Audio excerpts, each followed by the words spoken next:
Assalamualaikum warahmatullahi wabarakatuh. Selamat pagi. Di awal pertemuan kali ini kita akan membahas terkait tentang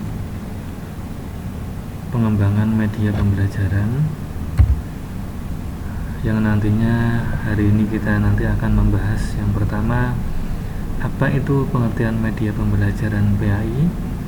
Kemudian yang kedua, dasar atau landasan penggunaan media pembelajaran. Kemudian yang ketiga, bagaimanakah manfaat media pembelajaran. Kemudian yang keempat adalah urgensi media dalam proses pembelajaran. Oke, marilah kita mulai pada pertemuan kali ini dengan bacaan Ummul Quran. Semoga apa yang kita dapatkan pembelajaran hari ini dan apa yang kita sampaikan semoga mendapat barokah dan manfaat. Al-Fatihah. Oke, terima kasih. Yang pertama adalah pengertian media pembelajaran pendidikan agama Islam khususnya, karena kalian nanti khususnya di pendidikan agama Islam itu harus mengerti yang mana nanti kalian adalah dituntut ketika akan proses pada pembelajaran PPL 1 maupun PPL 2 atau yang disebut micro teaching maupun yang disebut dengan peer teaching. Itu nanti seorang guru praktikan itu harus memahami bagaimana cara penggunaan media pembelajaran. Oke, yang pertama tentang istilah dan definisi media pembelajaran. Istilah media itu berasal dari bahasa Latin yaitu medius, yang berarti tengah, perantara atau pengantar. Jadi media itu sesuatu yang berarti tengah, perantara atau pengantar. Atau dalam bahasa Arab, media adalah wasail, perantara atau pengantar pesan dari pengiriman kepada penerima pesan, atau seperti message, yaitu ada yang mengirim kemudian ada yang menerima. Itu wasail dalam arti bahasa Arab. Nah, sedangkan pengertian lain, media adalah alat bantu apa saja yang dapat dijadikan sebagai penyalur pesan guna mencapai tujuan pembelajaran.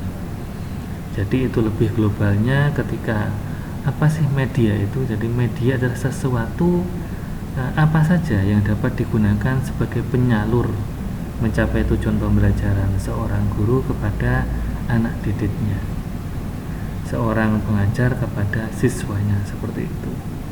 Nah, ataupun kalau menurut Association of Education and Communication Technology atau disebut AICT, media adalah segala bentuk yang dipergunakan untuk proses penyaluran informasi. Jadi ini lebih menyeluruh dan global. Pokoknya apa sesuatu atau bentuk apapun yang dapat dipergunakan untuk proses penyaluran informasi.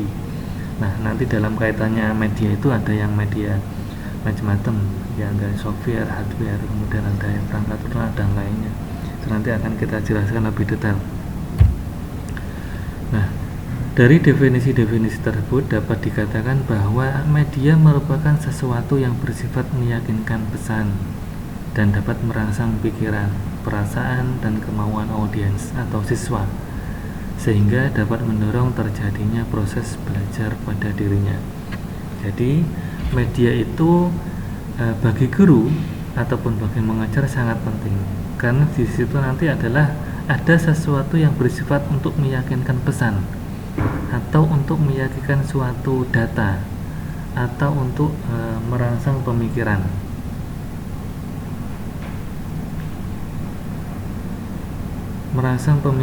Kemudian perasaan dan kemauan dan audiens siswa, sehingga dapat mendorong terjadinya proses belajar pada siswa.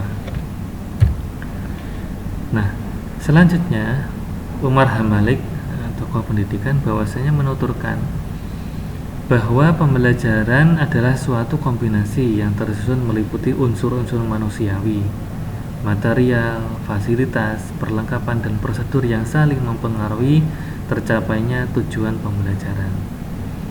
Nah, Dalam Kamus Besar Bahasa Indonesia, pembelajaran adalah proses cara pembuatan yang menjadikan orang atau makhluk hidup menjadi belajar.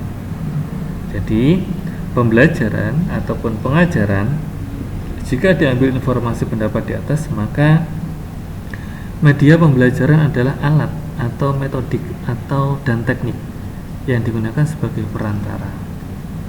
Yang digunakan sebagai perantara komunikasi antara seseorang guru dan muridnya dalam rangka lebih mengefektifkan komunikasi dan interaksi antara guru dan siswa dalam proses pendidikan pengajaran di sekolah maupun di perkuliahan. Nah, kemudian media pembelajaran itu nanti dalam arti sempit ada pengertian bahwa media pembelajaran hanya meliputi media yang dapat digunakan secara efektif dalam proses pengajaran yang terencana. Ini pengertian media secara sempit. Nah, sedangkan dalam arti luas, media itu adalah tidak hanya meliputi media komunikasi elektronik yang kompleks. Nah, dalam hal ini masuk bahwasanya media itu apapun yang di situ nanti dapat mendukung suatu jalannya pembelajaran di dalam kelas ya, terhadap proses pembelajaran. Nah, proses belajar mengajar itu memang cenderung diartikan alat-alat grafis, fotografis, atau elektronis untuk menangkap, memproses dan menyusun kembali informasi visual dan verbal. Akan tetapi juga mencetak atau mencakup alat-alat seperti TV, radio, slide fotografi, diagram, dan bahkan buatan guru atau objek-objek lainnya seperti itu. Jadi itu lebih kompleks dan lebih luas. Selanjutnya yang kedua tentang landasan penggunaan media pembelajaran. Apa sih sebenarnya landasan seorang pengajar atau sang guru itu harus menggunakan suatu media pembelajaran? Dalam hal ini media itu nanti adalah sebagai acuan atau sebagai pegangan guru untuk mendukung suatu proses pembelajaran, karena tanpa media pembelajaran itu nanti kurang mengena, karena tujuan untuk pembelajaran itu nanti ada yang mengena. Di antaranya adalah bagaimana guru ketika menerangkan tanpa media itu nanti ada membuat kelas itu menjadi vakum. Nah, dengan adanya media, maka proses pembelajaran itu nanti terhadap anak didik itu akan mudah dicerna, akan mudah dipahami, karena langsung menunjukkan mungkin gambar, rekaman, video, dan lain-lainnya.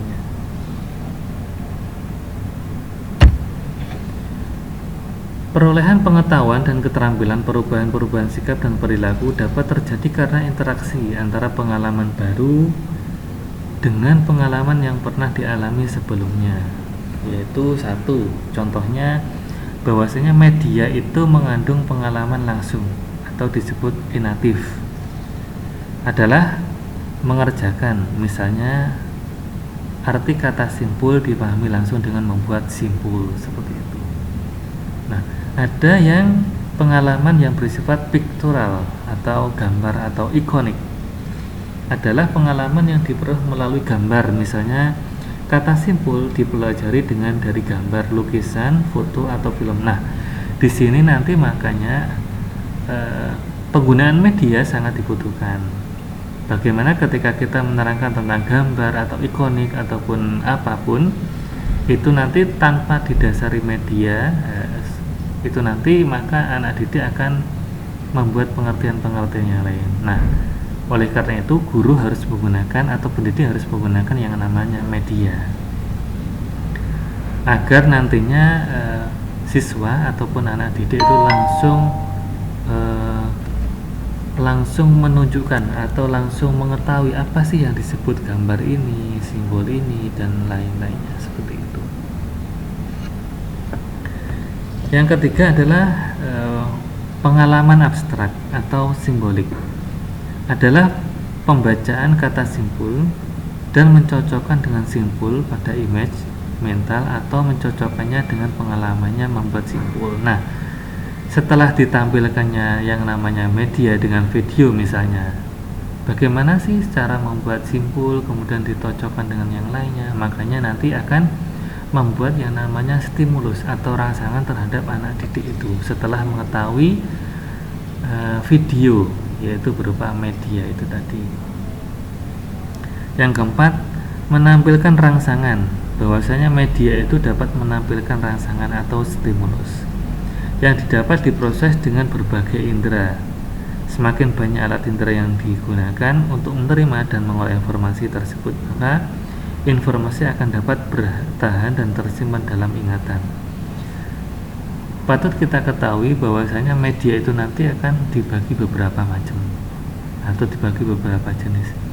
Ada yang media bersifat audio, ada yang bersifat media itu visual saja, ada yang bersifat audio visual. Nah, terkait perangkatnya juga begitu. Media nanti dilihat dari jenisnya itu nanti ada dua.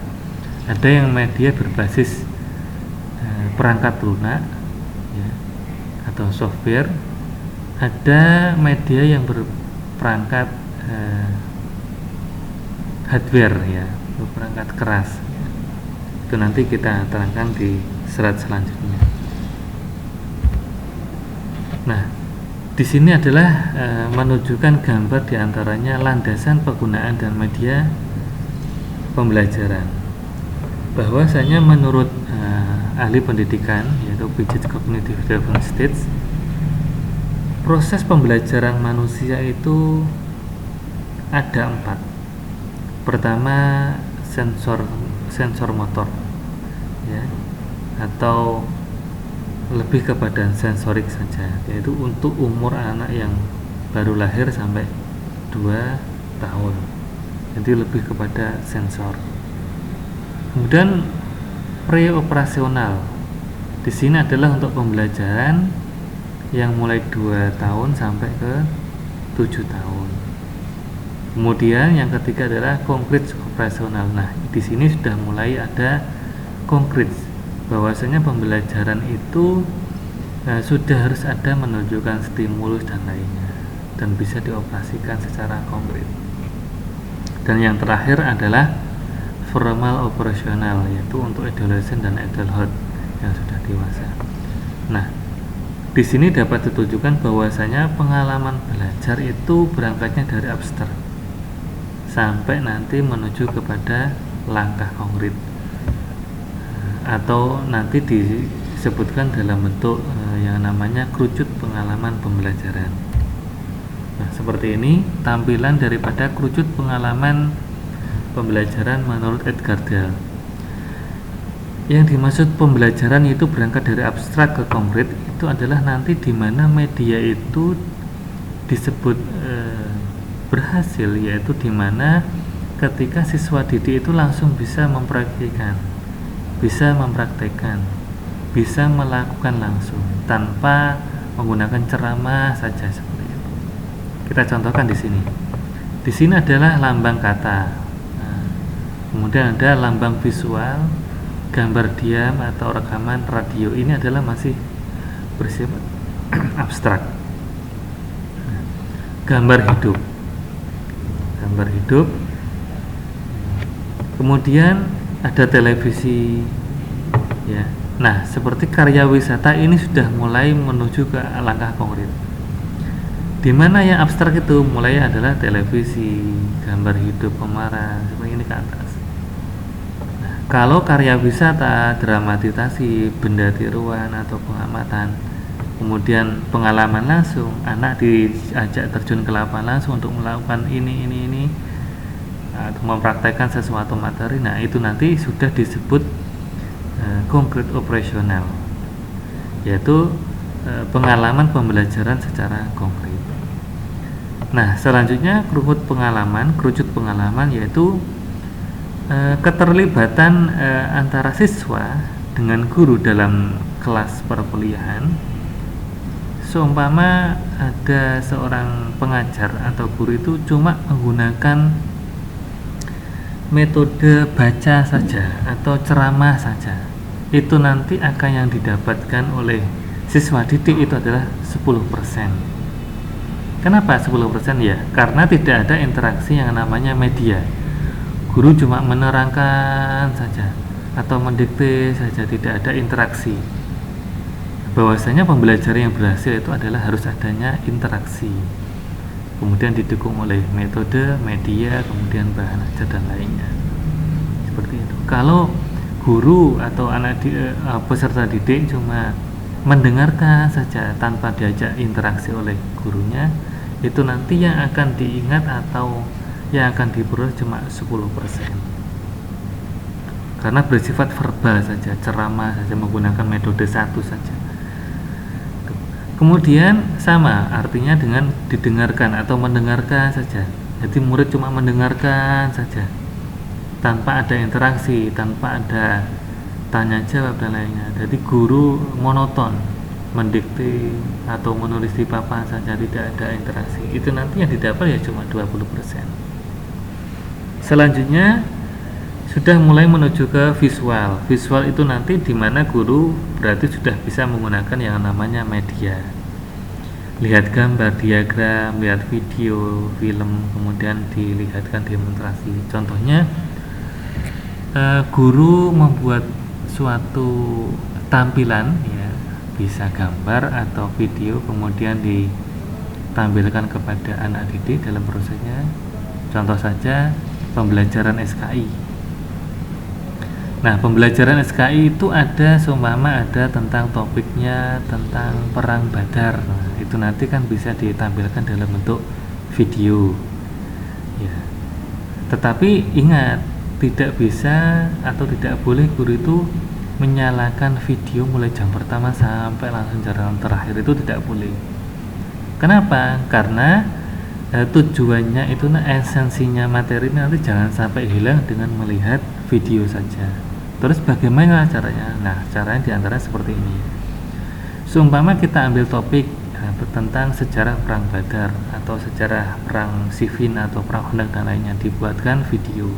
Nah, itu nanti anak-anak diajak di ruang micro teaching, kemudian ditampilkan videonya tentang sejarah. Nah, itu nanti dibuat kontrak forum, dibuat kontrak pembelajaran, bahwasanya setelah dinyalakan itu nanti 10 menit akan dijeda atau dimatikan, kemudian akan ada kuis atau tanya jawab atau question dan lainnya, seperti itu.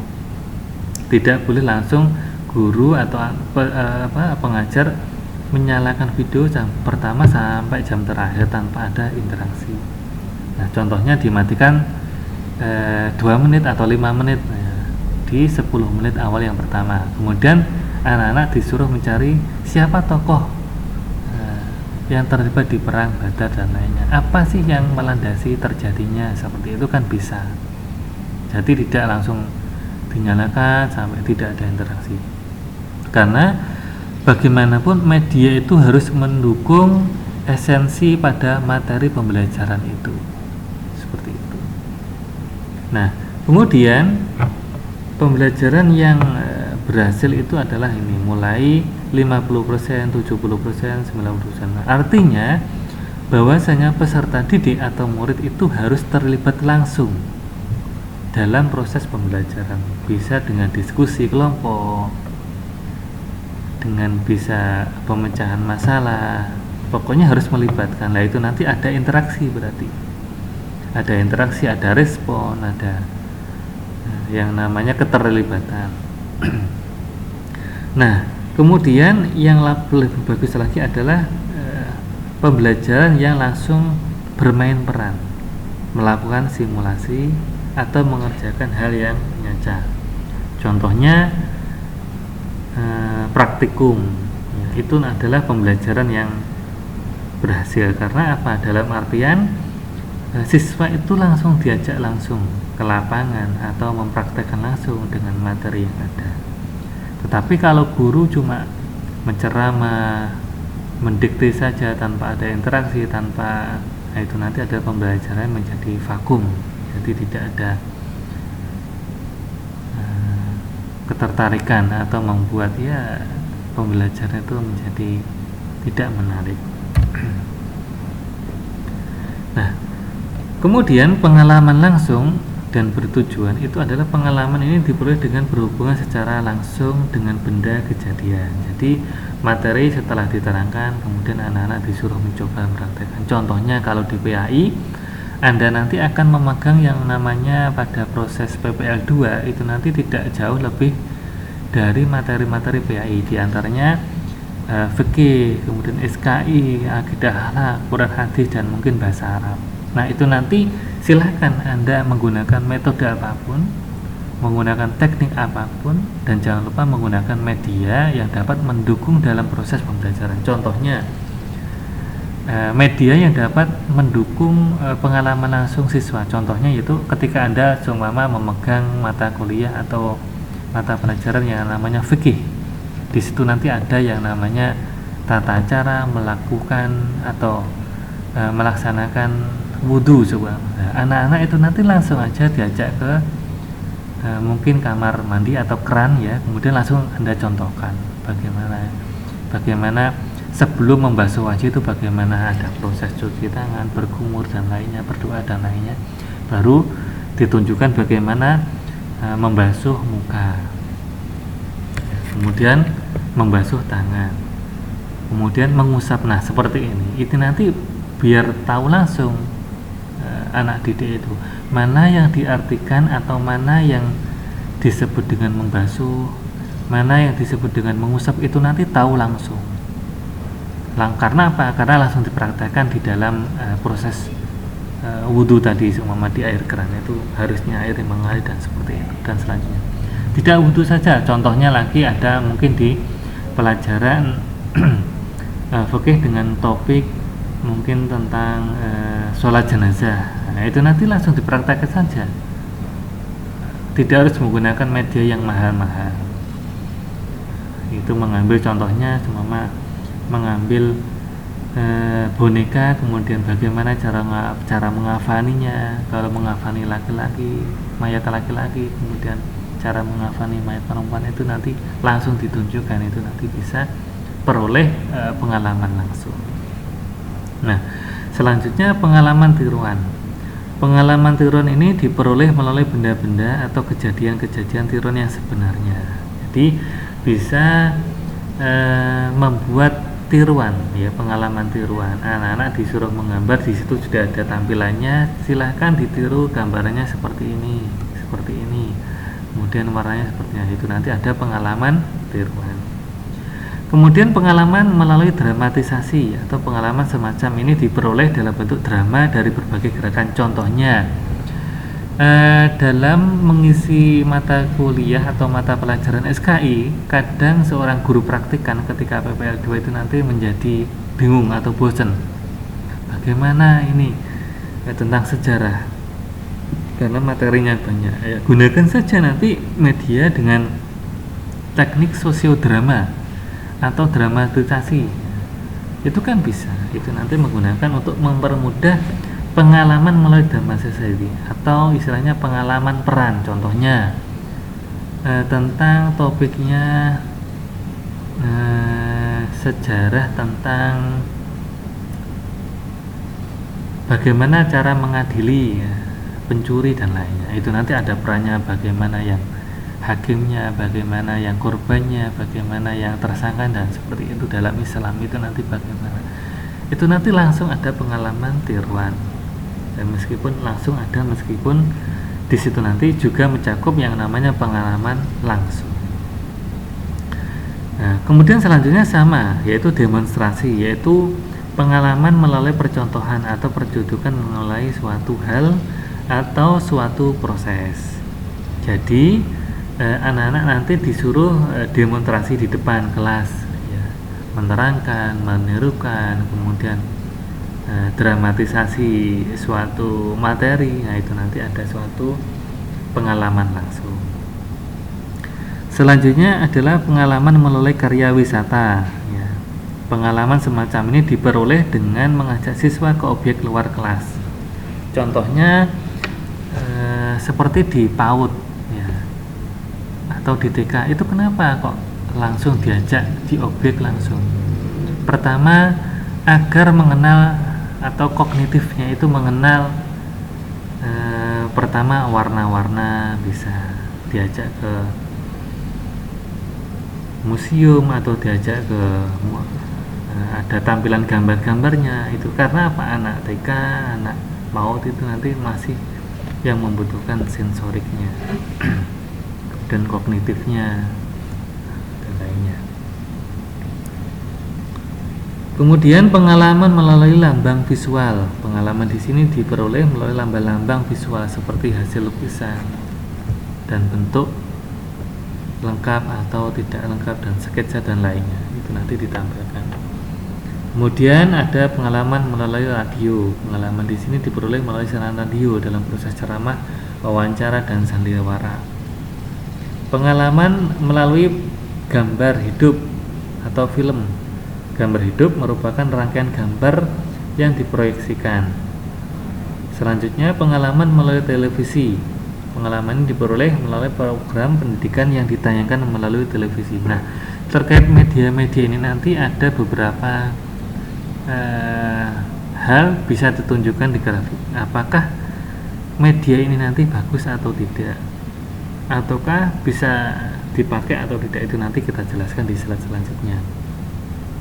Selanjutnya pengalaman melalui pameran, yaitu studi display. Pengalaman ini diperoleh melalui pertunjukan hasil pekerjaan siswa, perkembangan dan kemajuan siswa. Selanjutnya, apa sih manfaat media pembelajaran? Ingat bahwasanya dalam proses pembelajaran itu yang dinamakan media pembelajaran itu ada nilai manfaatnya terhadap siswa didik. Secara umum, manfaat media dalam proses pembelajaran adalah memperlancar interaksi antara guru dengan siswa sehingga pembelajaran akan lebih efektif dan efisien.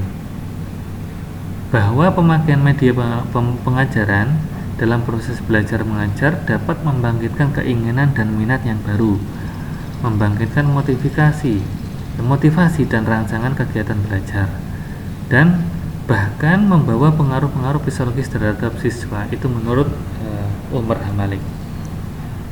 Jadi media itu sangat penting dalam proses pembelajaran, yang mana media itu nanti bisa mencakup yang namanya bisa membangkitkan keinginan, bisa membangkitkan keingintahuan siswa atau siswa didik. Kemudian ada pengalaman baru, ada minat baru, bisa membangkitkan motivasi dan rangsangan.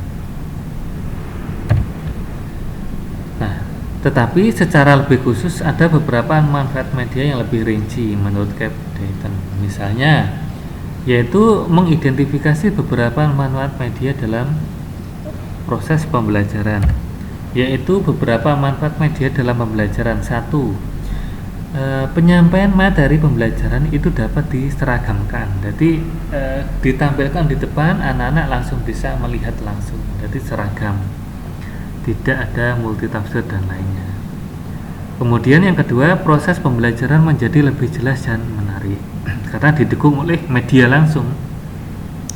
Contohnya seumpama menerangkan bagaimana sih gambar Tugu Monas, ya, di mana sih letaknya, di mana sih bagaimana sejarahnya, itu nanti langsung ditampilkan dalam video maupun gambar maupun contoh yang lain. Itu nanti siswa menjadi tertarik, menjadi lebih jelas dan lebih menarik. Kemudian pembelajaran dapat mengatasi keterbatasan indera atau ruang dan waktu, karena ada yang media bersifat audiovisual maupun visual. Kemudian proses pembelajaran menjadi lebih interaktif, ada timbal baliknya, tidak monoton, tidak terkesan angker, tidak terkesan sunyi dan lainnya. Media juga dapat membantu efisiensi dalam waktu dan tenaga guru, pengajar maupun siswa. Jadi langsung ditampilkan gambar, kemudian didiskusikan atau demonstrasikan tanpa harus ceramah, menulis di depan papan tulis yang sampai menghabiskan berjam-jam seperti pembelajaran zaman-zaman dahulu. Kemudian media dapat meningkatkan kualitas hasil belajar siswa. Selanjutnya, media memungkinkan proses belajar dapat dilakukan di mana saja dan kapan saja. Contohnya, media yang menggunakan berbasis Android mungkin, atau berbasis media online. Itu nanti pembelajaran dapat dibuka di mana saja dan kapan saja. Tetapi harus ada hal-hal yang mendukung. Mungkin contohnya siswa itu harus menyediakan yang namanya wifi ataupun paket data dan lainnya. Itu nanti kan tergantung. Kemudian media itu dapat menumbuhkan sikap positif siswa terhadap materi dan proses belajar. Contohnya, nanti langsung ditampilkan gambar mana sih seumpama akhlak baik, akhlak buruk, contoh-contohnya itu nanti langsung dapat merangsang. Oh, ternyata seperti ini, tidak boleh dilakukan, yang ini boleh dilakukan. Ini tidak baik untuk ditiru dan ini adalah untuk ditiru dan lainnya ketika ditampilkan video. Itu adalah beberapa manfaat media dalam proses belajar. Manfaat praktis media pembelajaran di dalam proses belajar mengajar sebagai berikut. Bahwasanya media pembelajaran dapat memperjelas penyajian pesan dan informasi sehingga dapat memelancar dan meningkatkan proses dan hasil belajar. Kemudian, media pembelajaran dapat mengatasi keterbatasan indera, ruang, dan waktu. Media pembelajaran dapat meningkatkan dan mengarahkan perhatian anak sehingga dapat menimbulkan yang namanya motivasi belajar, interaksi yang lebih langsung antara siswa dan lingkungannya. Media pembelajaran dapat memberikan kesamaan pengalaman kepada siswa tentang peristiwa-peristiwa di lingkungan mereka, serta memungkinkan terjadinya interaksi langsung dengan guru, masyarakat, dan lingkungannya. Yang terakhir, pembahasan kita adalah tentang urgensi media dalam proses pembelajaran. Seiring dengan perkembangan zaman, maka media pembelajaran juga menuntut perkembangan ke arah kemajuan juga. Dari manfaat yang diperoleh dapat digambarkan sebagai berikut. Urgensi dan manfaat lain dari pengembangan media pembelajaran sebagai alat bantu dalam proses pembelajaran yaitu pengajaran lebih menarik perhatian pembelajar sehingga dapat menimbulkan motivasi belajar. Kemudian bahan pengajaran akan lebih jelas maknanya sehingga dapat lebih dipahami pembelajar atau siswa, serta memungkinkan siswa itu menguasai tujuan pengajaran dan dengan baik. Kemudian metode pembelajaran bervariasi, yaitu tidak semata-mata hanya komunikasi verbal saja atau ceramah saja melalui perantal kata dan tetapi pengajar itu dapat menampilkan, memunculkan suatu gambar contoh secara langsung. Kemudian bahan atau materi pengajaran yang sudah berhasil disampaikan akan lebih jelas maknanya sehingga mudah dipahami.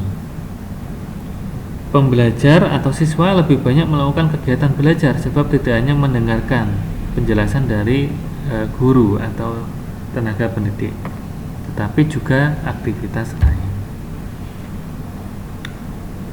Nah, ini yang terakhir adalah cuma motivasi atau coach.